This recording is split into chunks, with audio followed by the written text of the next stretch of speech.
तर इस्रायलचे पंतप्रधान बेंजामिन नेतन्याहू यांच्या अमेरिकेच्या दौऱ्याबाबत मोठी बातमी।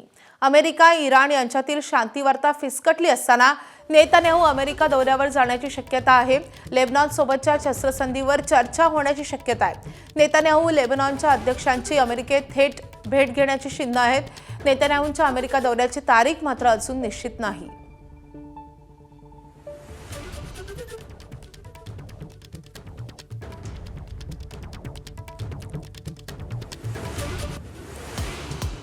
अमेरिकेचे अध्यक्ष डोनाल्ड ट्रम्प गोळीबाराच्या घटनेतून थोडक्यात बचावले। व्हाईट हाऊसच्या माध्यम प्रतिनिधींच्या डिनरमध्ये गोळीबार। रिपब्लिकन नेत्यांना गेल्या काही वर्षांपासून लक्ष्य केले जाते अशी ट्रम्प यांची प्रतिक्रिया।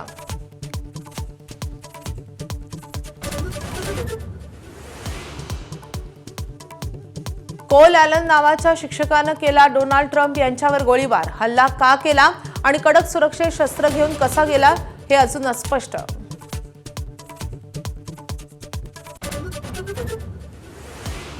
अमेरिका आणि इराणमधील शांती वार्तेला ब्रेक। इराणने नवा प्रस्ताव पाठवला पण मी तो फेटाळला। इराणला चर्चा करायची तर फोनवर करावी, राष्ट्राध्यक्ष डोनाल्ड ट्रम्प यांचं वक्तव्य।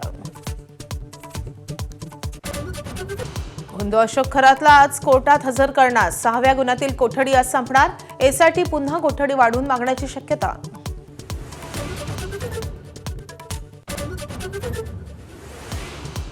लग्नपत्रिकेवर वर वधूची जन्मतारीख बंधनकारक करा।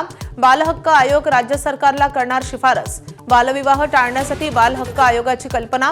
आयोगाचे सदस्य संजय लाखे पाटील यांची एबीपी माझाला माहिती। राज्यातील सरकारी कर्मचाऱ्यांच्या संपाचा विद्यार्थ्यांना फटका। 10वी-12वीचा निकाल रखडण्याची शक्यता। विदर्भात आज तापमान 46 अंशांवर जाण्याची भीती।